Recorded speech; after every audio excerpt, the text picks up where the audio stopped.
ত্রয়োদশ জাতীয় সংসদের গেজেট প্রকাশের পর সংরক্ষিত 50টি নারী আসন নিয়ে রাজনৈতিক অঙ্গনে শুরু হয়েছে নতুন সমীকরণ। নির্বাচন কমিশন সূত্রে বলেছেন, বর্তমানে সংসদের সাধারণ আসনে প্রাপ্তির অনুপাতে বিএনপি ও তাদের মিত্ররা পেতে পারে 37টি সংরক্ষিত নারী আসন, আর বাংলাদেশ জামায়াতে ইসলামীর নেতৃত্বাধীন 11 দলীয় জোটে যেতে পারে 13টি নারী আসন।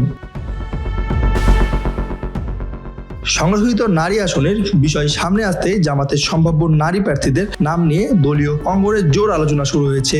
দলীয় সূত্রে জানিয়েছে, চূড়ান্ত সিদ্ধান্ত নেওয়া হবে দলীয় ফর্মে। নিয়ম অনুযায়ী ত্রয়োদশ জাতীয় সংসদের সদস্যরা সংরক্ষিত নারী আসনের জন্য ভোট দেবেন। প্রতিটি দল বা জোট তাদের প্রাপ্তি সাধারণ অনুসারে একজন করে প্রার্থী মনোনয়ন দিতে পারবে। একক প্রার্থী থাকলে ভোটের প্রয়োজন হয় না, তবে একাধিক প্রার্থী হলে ভোটের মাধ্যমে সর্বোচ্চ ভোট প্রাপ্তি নির্বাচিত হন। একটি সংরক্ষিত নারী আসন পেতে প্রয়োজন 6 জন নির্বাচিত সংসদ সদস্যের সমর্থন। ফলে সংখ্যার হিসাব নিকাশ এখন স্বতন্ত্র প্রার্থীরা যদি কোনো জোটে যুক্ত হন, তাহলে আসন বন্টনের সমীকরণ বদলে যেতে পারে। এই কারণে জোটে রাজনৈতিক কৌশল হয়ে উঠেছে গুরুত্বপূর্ণ।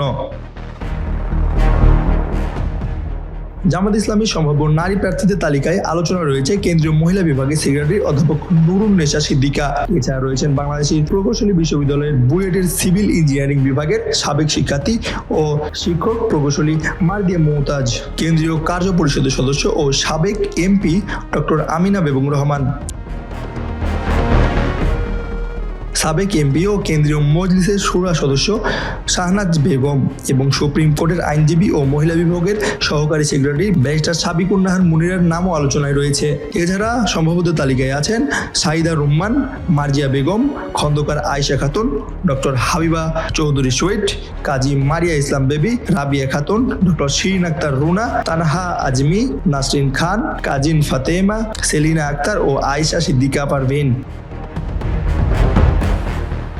দলীয় সূত্রে বলেছেন, সাংগঠনিক অভিজ্ঞতা, আদর্শিক অঙ্গীকার এবং দীর্ঘদিনের সক্রিয় ভূমিকার ভিত্তিতেই চূড়ান্ত মনোনয়ন দেওয়া হবে। মহিলা বিভাগের সেক্রেটারি নুরুন্নেসা সিদ্দিকা সংবাদ মাধ্যমকে জানিয়েছেন, নারী দলের আমির না হতে পারলেও সংরক্ষিত নারী আসনের যোগ্য ও পরীক্ষিতদের মনোনয়ন দেওয়া হবে। তার ভাষায়, নারীদের সাংগঠনিক অবদান ও ত্যাগের যথাযথ মূল্যায়ন হবে মনোনয়নের মূল্য বিবেচনায়।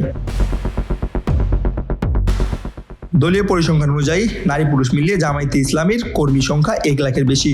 এর মধ্যে 60% পুরুষ এবং 40% নারী। মহিলা বিভাগের সদস্য 3 পর্যায়ে বিভক্ত: সহযোগী সদস্য, কর্মী ও রকুন। রকুন হলো সর্বোচ্চ স্তর। প্রায় 1.5 লাখ রকুন সদস্য এবং প্রায় 4 লাখের বেশি কর্মী রয়েছেন বলে দাবি করেন দলটি।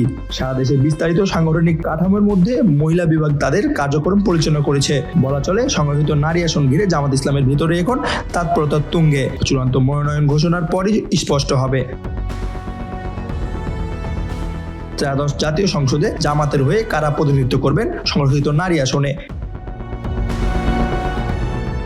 আবু সাইদ, ঢাকা 24।